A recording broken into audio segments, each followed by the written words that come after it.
In a few moments, Cantor Kathy will be reading from our Torah portion the words of Lech Lecha, famous words when God speaks to Abraham, the very beginning of our people in many ways.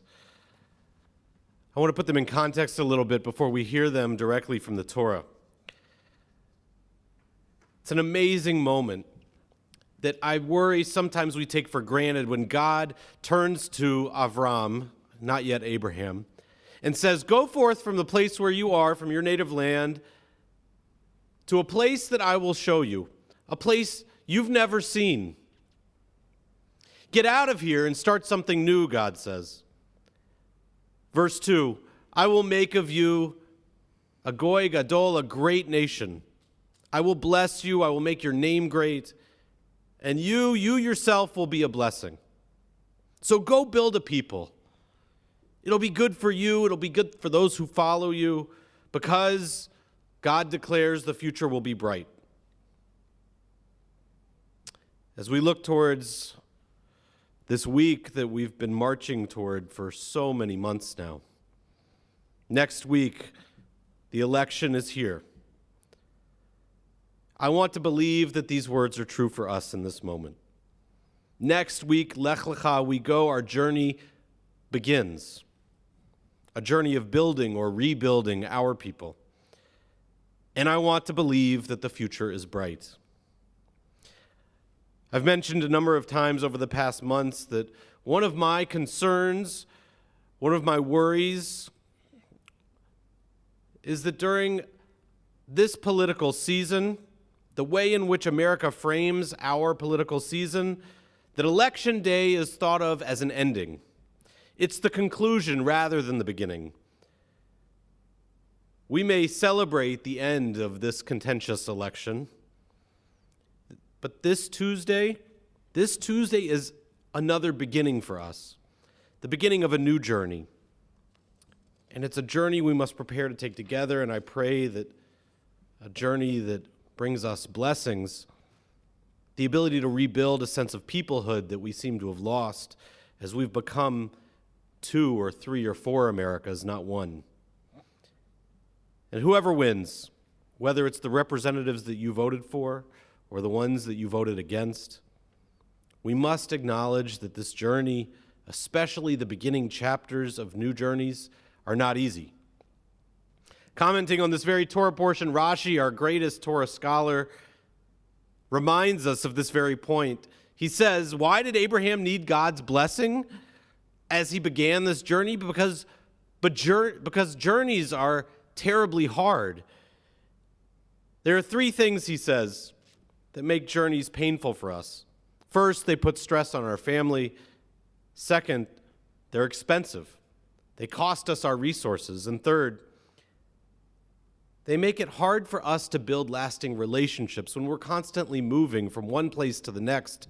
No one knows who we are, and so we're always strangers. Rashi doesn't imagine that Abraham just listened to God and went out into the wilderness excited about his destination. He imagines it like a negotiation. Abraham, God says, get out there, go on this journey to this place that I'll show you, but where you have no sense what your future will look like. Rashi, I imagine, thought of Abraham saying, hold on, God. I'm not putting my family through that. So God responds, verse 2, don't worry, your family will be fine, because you will be the father to a large family, a great nation, in fact. Okay, God, but it's going to cost so much. Not just money, but effort. It's going to be exhausting, and I'm already exhausted. Don't worry, Abraham. You are filled with blessing. You have an abundance of resources, more than enough to reach your destination. But I'll be a stranger, God. I'll be alone. No one will step up to help me. No, you won't.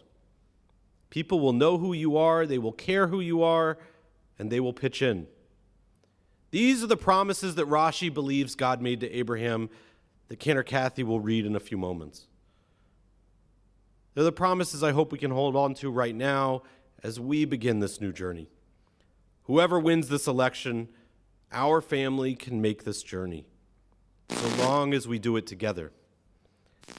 The last few months have felt like the beginnings of a divorce too often to me.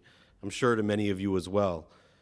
It reminded me of what a social worker, Karen Kaiser, calls the bitterness bank.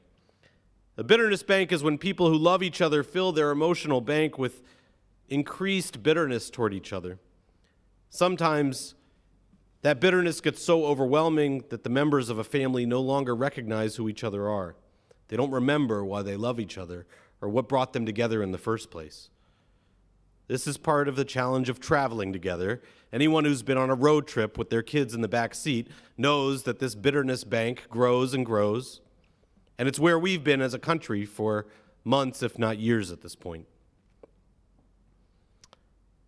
But I pray that as we start this new step in our journey, that we move forward away from the bitterness and recognize that we have the resources to solve the challenges ahead. Imagine God telling us, giving us the confidence that he gave Abraham, that we can do precisely that. And so we should know that we do not fight for our most deeply held values alone, even when those values differ from those of our neighbors. It is not Republicans who care about the economy and Democrats who care about health care. It is the greater American people who care about both. That is what will keep us from being strangers to each other. That is what will ensure that we stand up and help each other when we see each other's concerns as valid, even if we disagree. That is American, and I believe that is Jewish as well. Lech Lecha, this week, we look forward to the journey ahead, and we remind ourselves that journeys are always filled with anxiety, fear, and sacrifice. But when traveled well, with confidence and hope, with a spirit like that of Abraham, then they can be the greatest blessing we have known for our family, for our people, and God bless for our country. We hear now the words from this very Torah portion first, as Debbie Friedman penned them in her well-known music, Lechi Lach, as we begin this journey, and then we read the words as they were first put in Torah, the verses from chapter 12 of Genesis.